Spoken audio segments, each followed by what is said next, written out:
Welcome. I'm Dr. Lynley Herbert, Curator of Rare Books and Manuscripts at the Walters Art Museum in Baltimore. And I'm Abigail Quandt. I'm Head of Book and Paper Conservation at the Walters. And Abigail, I think you would agree that we worked on a lot of amazing projects over the past 10 years together, but maybe the most challenging and rewarding one was probably on the St. Francis Missal. Yes, you're right, Lynley. It was an amazing project, and we learned so much. Why don't you tell us a little bit about the history of the manuscript and why it's so special? Sure, be happy to. So the story of our book really begins one night in Assisi 800 years ago. In 1208, St. Francis and two of his friends had been trying to find a more religious path in their lives, and they were up all night debating what God's plan might be for them. When they couldn't figure it out by morning, Francis suggested that they ask God himself. So they went around the corner to the Church of San Nicolo, which he often went to church at himself, and they walked up to the altar, and they opened the book on the altar in 3 different random places. And each place they opened it, it said, "Give up your earthly goods and follow me." So Francis turned to his friends and he said, "This is our way, this is our path." And this was seen as a major turning point for Francis and as a foundational moment for the Franciscan faith. And the manuscript preserved at the Walters is believed by Franciscans worldwide to be the very book that he consulted that day. And there's actually quite a bit of evidence that helps support this idea. There's an inscription dedicating the book to the Church of San Nicolo, which you can see here. It also names a patron who was known to have lived in Assisi in the 1180s and 1190s. And we've done a lot of research in the past few years that helped sort of narrow down the place of creation to the Assisi area through both the style of the illumination and of the script. And it also supports the date around 1200 or just before. So the book actually does date to the right time and the right place. But it was never a Franciscan object because it actually predates the Franciscan faith. So it's kind of flown under the radar. And it was just continued to be used at the Church of San Nicolo for hundreds of years as a service book by the priest when they were celebrating the Mass. So it was very heavily used, as you can see. And in the 19th century, the church was actually damaged irreparably after an earthquake. So the church was desanctified and its contents were sold off and scattered to the winds. And the Missal ended up in private hands.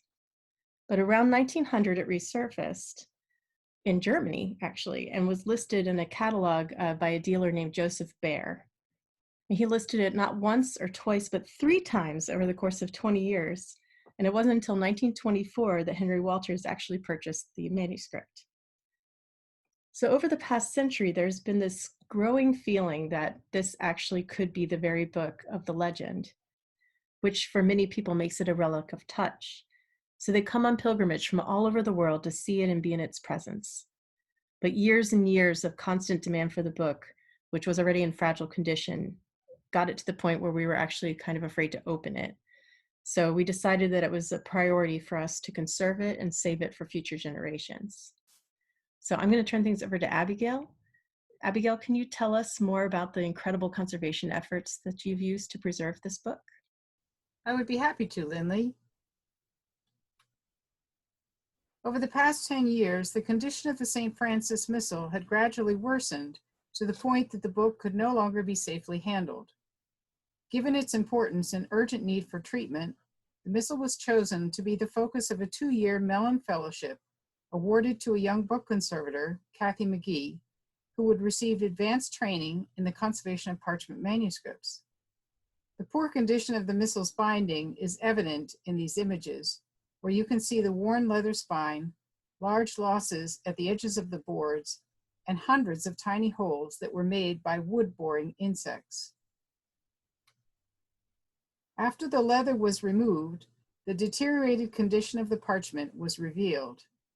Brown, crusty deposits of animal glue were found along the folds, along with many holes and tears. After lengthy consideration, we decided to take the manuscript completely apart so that the glue could be removed and the pages thoroughly repaired. The disbinding also facilitated scientific analysis of the illuminations throughout the manuscript, allowing us to identify the pigments that were used by the artists. As the 15th century boards were to be reused in the new binding, they had to be strong enough to support the weight of the large book. Kathy began with a treatment called consolidation, whereby a dilute adhesive was repeatedly injected into the insect holes with a syringe over several months. As seen on the right, large losses along the edges of the boards were then filled with epoxy. After all the pages were repaired, the nested gatherings were reassembled and sewn with linen thread on a wooden sewing frame. The thread was wrapped around each bundle of cords in a figure-of-8 pattern, forming the basis for a strong yet flexible binding. Once the text block was resewn, the bundles of cord in the middle and the cords for the end bands at the top and bottom of the book were laced into the channels that remained from the 15th century rebinding of the manuscript. Finally, a piece of sturdy goatskin leather was prepared and applied to the spine and sides of the binding in the same location as before. The intensive 2-year effort to conserve the Missal allowed the book to be fully digitized and then put on display at the museum. More importantly, though, the work has ensured the long-term preservation of one of the most important manuscripts in the Walters collection. Thank you for joining us today to learn about how this important manuscript was preserved for future generations. We hope you enjoy exploring the digitized book, and we look forward to seeing you back at the Walters in the future.